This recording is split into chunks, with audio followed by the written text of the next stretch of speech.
You're watching BizAsia America, broadcasting around the globe. I'm Michelle McCory. Tesla Motors is accelerating its safety features after a string of high-profile fires.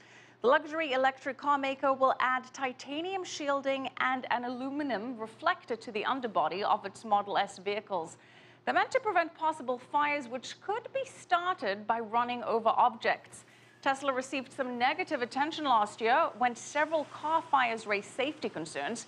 U.S. safety regulators said today that they had closed an investigation into the fires after determining the incidents were not likely to become a trend, and closed the probe without asking Tesla for a recall after the company added those protective plates for the lithium-ion battery pack that in fact powers the car.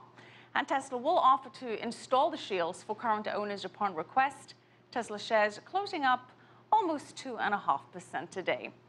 And after what must feel like a long, grinding delay, Chinese buyers will soon be getting their hands on Tesla Model S. Many placed their orders last year without even seeing the car in person. And now some buyers say that they have some concerns over the car's battery life. Zhang has the story.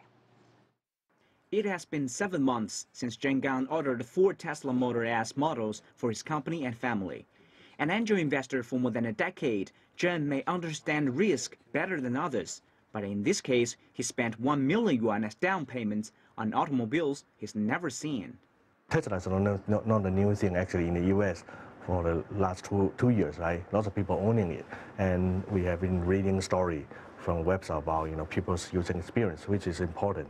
And although I didn't personally drive it, but you have to trust people who holds the same value, who holds the same passion. Estimates of that orders for Tesla could be around 500 so far, but Tesla China won't confirm the figure. The China Association of Automobile Manufacturers say only about 2,000 electric cars were sold to individuals in the mainland last year. Many potential buyers say they were held back because usually a fully charged electric car can only run for less than 300 kilometers, and there were few public charging stations. In Shanghai, for instance, there are only about 100 charging stations, and they were usually in the suburbs, far from downtown where people often drive.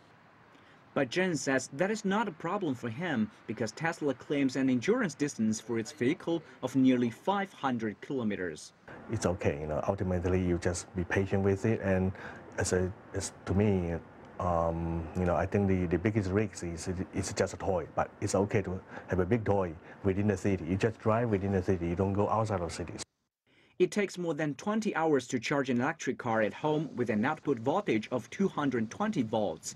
An expert at an auto company in Shanghai says it will save at least 14 hours for drivers if they charge their cars at public stations, which have an output power of 380 volts. In other countries, electric automakers build charging points near cafes and restaurants. These help business owners attract more consumers, so they are happy to provide for them. I think this will happen in China. The Beijing government says it will build 1,000 charging stations in the city this year, and that hopefully drivers will be able to find one every 5 kilometers. There are reports that Tesla has met with officials from China State's electricity grid about the issue. Zhang, ICS4 CCTV, Shanghai.